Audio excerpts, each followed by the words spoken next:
Get the most out of your vehicle with GM genuine parts and AC Delco original equipment. The only parts designed, engineered, tested, and backed by General Motors. You can find your perfect fit for most makes and models and choose from 3 tiers of parts, including GM OE or gold and silver aftermarket parts. Visit gmparts.com for more information. Good morning, it's Thursday, June 11, and this is the Brussels Playbook Podcast.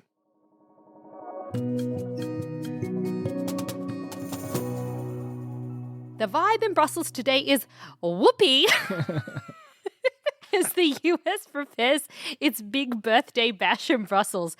But insiders are warning that not everything might go according to plan. What else is new? Also on the pod, who is spending the most on lobbying in the EU capital? We'll break down the numbers. And the FIFA World Cup kicks off today, and it's already getting political. I'm Zoya Sheftalovich, and with me today is Ian Wishart. Hey, Ian. Hello, Zoya. Did you have a big 250th birthday bash recently? I don't think I've quite got to that stage of my life yet, no. 2 more years. Yeah. All right.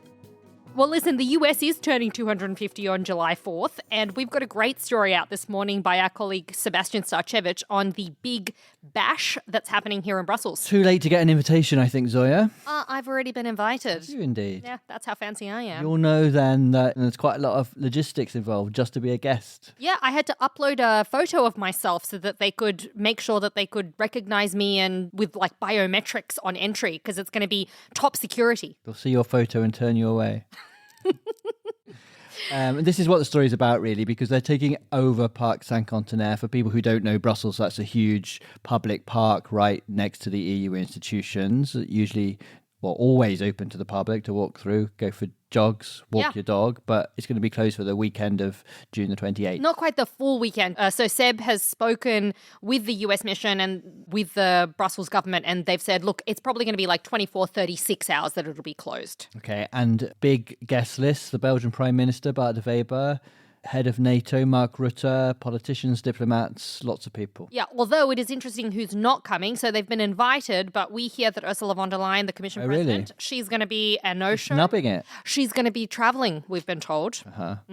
Antonio Costa, the European Council president, also doesn't look like he'll be showing up. But Roberta Metsola, she's probably going to be there. Okay, and it's controversial because of people saying they shouldn't close the park for that long, but also because of the security involved and also because of wildlife. Yeah, and let's not forget the fact that Donald Trump isn't exactly the most popular. Flavor of the month.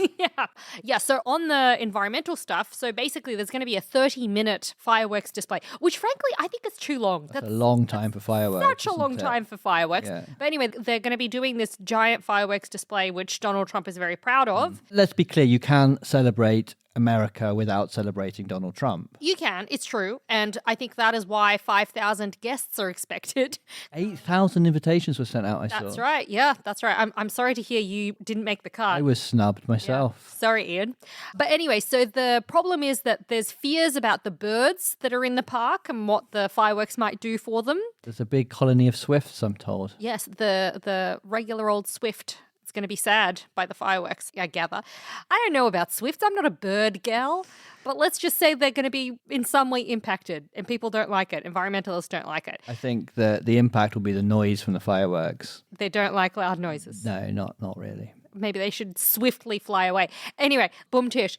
That's going to be one issue. The other issue is there are politicians who've raised concerns about the biometric stuff, the security stuff. They're a bit concerned about the fact that these photos are going to be going up and where are they going. Although Seb reports that apparently they are going to be deleted after the event. You can see why people feel nervous about that, but equally you can see why the security services are nervous about the security in the first place. Totally. And you mentioned the 8,000 invitations that have gone out. So the embassy has said they expect around about 5,000 people to show up. But the indoor part of the event that's being held at Auto World, the museum with the old cars, that's only really got space for 1,200 people. So if everyone... Let's hope it doesn't rain then. Exactly. And we live in Belgium, Ian, so that's a vain hope any time of the year. Especially in June. Yeah, that's right. Was meant to be a flyover with F-35 jets, but that got cancelled because the Federal Mobility Minister, Jean-Luc Cruc, he refused to close the Brussels airspace because he reckoned that would cause significant damage. Why isn't it on July the 4th anyway? Because that's Independence Day. It is, but there's a huge bash in the White House that's happening. And basically the US mission here and elsewhere, they didn't want to overshadow or, compete with that US Washington, D.C. event. So they're doing theirs a week early. As you said, there is a lot of tension transatlantically at the moment because of Iran, and it started with Trump's threats to Greenland and also obviously the tariffs he imposed on European Union. Will this solve the problems? Do you think this will make everybody happy again? Bring back harmony? I mean, maybe they'll bring back harmony with the Zac Brown Band, which is the headline performer. I thought it was supposed to be Katy Perry. Well, there were rumours. Is that because she's in a relationship with a Canadian Prime Minister? Former Prime Minister. Former Prime Minister. There were rumours that it was going to be Katy Perry, and the US mission did confirm that she had been asked to attend. But she's actually got a concert the night before here, and she can't contractually compete with her in concert, apparently. So she's not able to do it. Although, who knows, maybe at the last minute she'll sell out her Brussels concert and then she'll be able to be a surprise act. Our colleague Seb has got some really juicy quotes, including one that I really like from an official working for a really senior politician who didn't want to be named, but said that this senior politician had been invited but hadn't chosen whether they were going to go yet or not. He said it still depends. We'll wait to see who the US invades next. That's rather controversial, isn't it? It is rather controversial. I can see why he didn't want his name on it. Look, that's the bottom line. Trump is a tricky guy, and there is some decision-making that needs to be made in some of those halls of power, whether they go and might get accused of condoning what the US is doing in Iran. And so, yeah, I think it will be a difficult decision to make whether to go or not.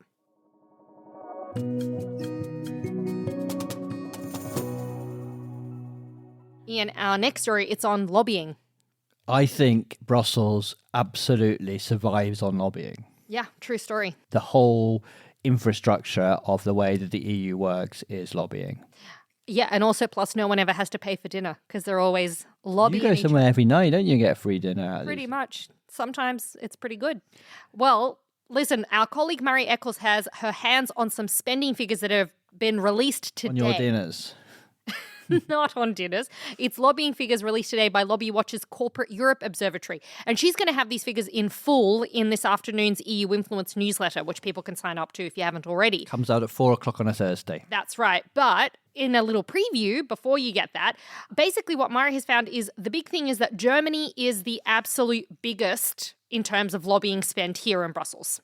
And we're not talking about the government, are we? This is all about companies, so companies based in Germany. Yep, that's right. And they're of the top 100 big spending companies, the Germans are responsible for 28 of them. That includes Siemens, Volkswagen, DHL Group, Allianz, huge. I mean, it's not too much of a surprise when you think that Germany has so many of these big companies in it. In a way, it's testament to the German economy, isn't it, really? It is, yep.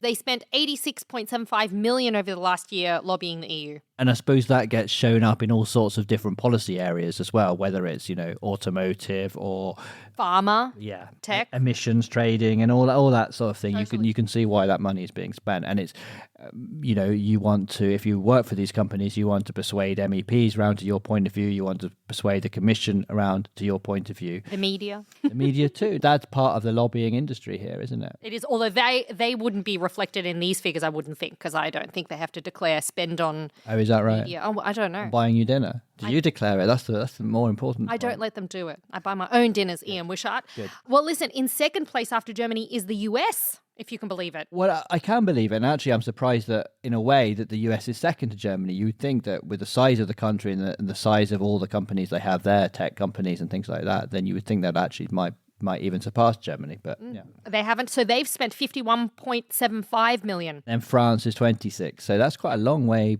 below those two. Yeah, it is. Absolutely. The other question is, what are they getting for that money, aside from just getting their MEPs and commissioners to sort of come around to their wave? Have they actually got anything to show for it? I would say that probably one of the biggest victories that German car makers have had, of all the lobbying appearing to pay off, was when the Commission agreed to water down the combustion engine ban. which was supposed to kick in 2035. Yeah, that was a huge one for them. And now, the ETS is on shaky ground, the emissions trading scheme. So I think definitely I can see where that money is going to. The chemical lobby group Cefic had the highest spend. It splashed out 10 million. A lot of money, isn't it? So much, yeah. And then Meta was in second place, Amazon was in third, then Apple, and then Microsoft.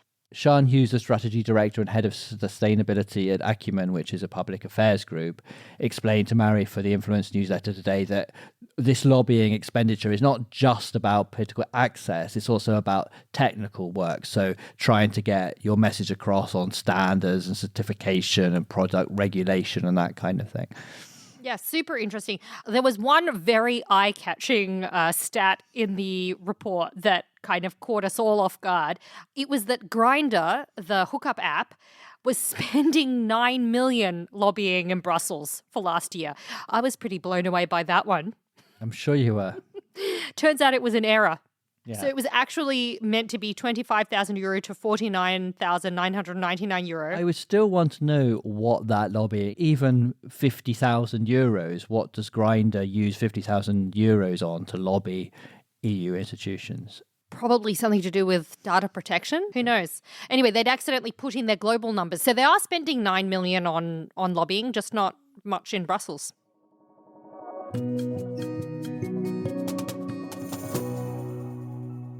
Zoya, are you excited about the World Cup that starts tonight? I am actually really pumped. I love South Africa or Mexico tonight, do you think? Ooh, Who's your money on? I think if I had money on anything, it would probably be Mexico. Really? Yeah. The hosts? Yeah. I feel like they'd have a boost from home team advantage. Mm-hmm. We're talking about it not just because it starts today, but we've got a couple of nice stories on the Politico website that I think people might want to read. Yeah, totally. We actually have our colleague Ali Walker, who is a giant sports nut. Despite being Scottish. Maybe because of being Scottish.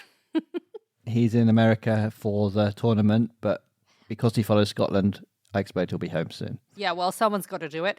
Listen, he has profiled the various scandals and political debates that have overshadowed this World Cup and others before. So that's a fun one. You can read all about the various scandals and things that have overshadowed it. And then we've got another story. That one's really fun. That's coming out actually tomorrow. So you'll have to remember to click onto politico.eu for it. But it's looking at basically the World Cup statistics when you look at how countries that are in the tournament stack up against other countries on other measurements. Okay. Not just football skills. Give me an example because I don't know what you're talking about. Okay, so Qatar is the richest country. The richest country in the World Cup. In the World Cup, exactly. By life expectancy, Japan would win. Right. Guess who's the happiest? Belgium. You've just... happy. I thought you said unhappiest, sorry. the happiest are the Swedes. Oh, really? Yeah, Saga, are you really happy? Our producer, Saga, is Swedish. Happy every single day, especially when I'm in the studio. Oh, look at that. She doesn't come across as that happy, does she? I think she does. It checks out. It checks out. Guess who has the best political stability? Belgium. It's Uruguay. Blimey. Actually, I was kind of surprised by that. What are the Uruguayans doing right? And corruption? Haiti. Haiti has the highest level of perceived corruption, and Norway and New Zealand are the two equally least corrupt perceptions. Great, but none of those countries are going to win the World Cup, so they're all doing something wrong. They shouldn't be happy and they shouldn't be corrupt. No, they should be and passionate. They shouldn't live long. They should just concentrate on Kick the a ball tactics. good. Yeah, exactly. So who do you think is going to win? England. You said that so fast. She's not coming home, Ian.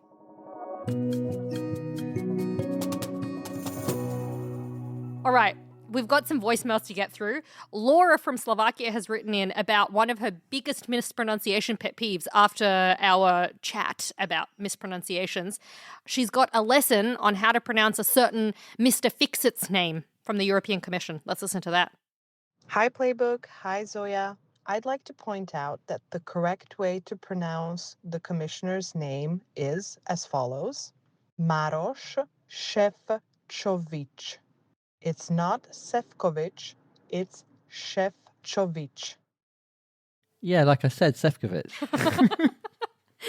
Can I just say, I would love it if Laura from Slovakia just helped me with all of my pronunciations. I bet she's not even called Laura. Laura? Probably.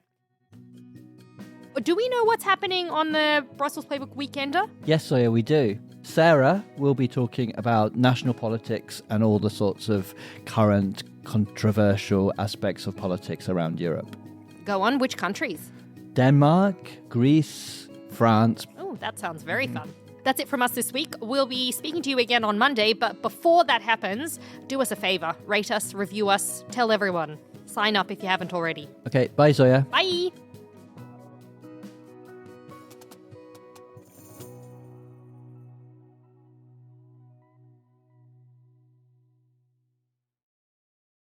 Ryan Reynolds here from Mint Mobile with a message for everyone paying big wireless way too much. Please, for the love of everything good in this world, stop. With Mint, you can get premium wireless for just $15 a month. Of course, if you enjoy overpaying, no judgments, but that's weird. Okay, one judgment. Anyway, give it a try at mintmobile.com/switch. Upfront payment of $45 for 3-month plan, equivalent to $15 per month required. Intro rate first 3 months only, then full price plan options available. Taxes and fees extra. See full terms at mintmobile.com.